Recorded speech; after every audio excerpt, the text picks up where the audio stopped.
Mayong buntag guys, mayong buntag sa tanan. Happy Sabat, kanatong tanan. So, nagulong ta karon sa simbahan guys, kay adlaw man mo sa Sabado. No, alam ka namo ang mga Adventista, mao gini ang adlaw nga sisimba namo. So, may padulong sa simbahan karon. Sa tanan nato ng mga pagkinabuhi, buluhat to. Hanggang kinatubigayon ng Ginoo. Yang ato ang mga pagpaningkamot mga igsoon, higala kawang na siya kung hilig nato tagaan kayo ng Ginoo. Muna ang Ginoo nagpahinumdum ka nato, sumala siya mga sinulat yan San Mateo Kapitulo 6 versikulo 33 ang basahon para sigurado kay naman tayo Biblia permi sa atong libro.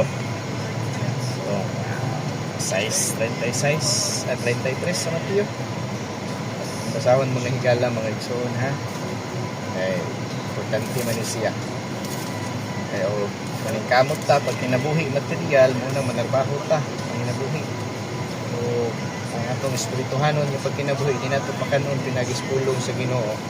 Maluya po ta mga igsoon. Higala. Mateo 6:33 atong basahon nagingon dinhi. 33 yun din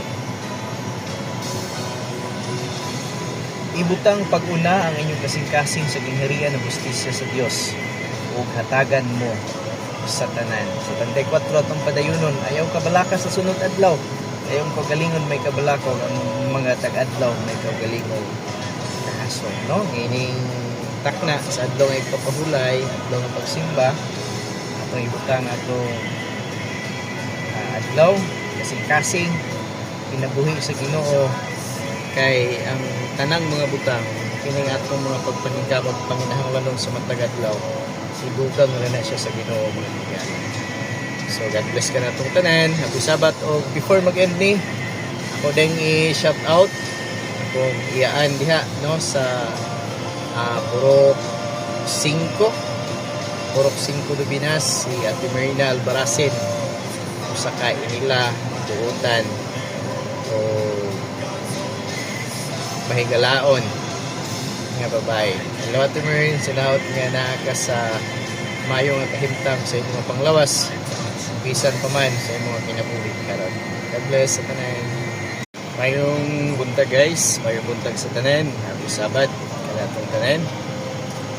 So, nagulong ta karon sa simbahan guys kay adlaw man mo sa Sabado.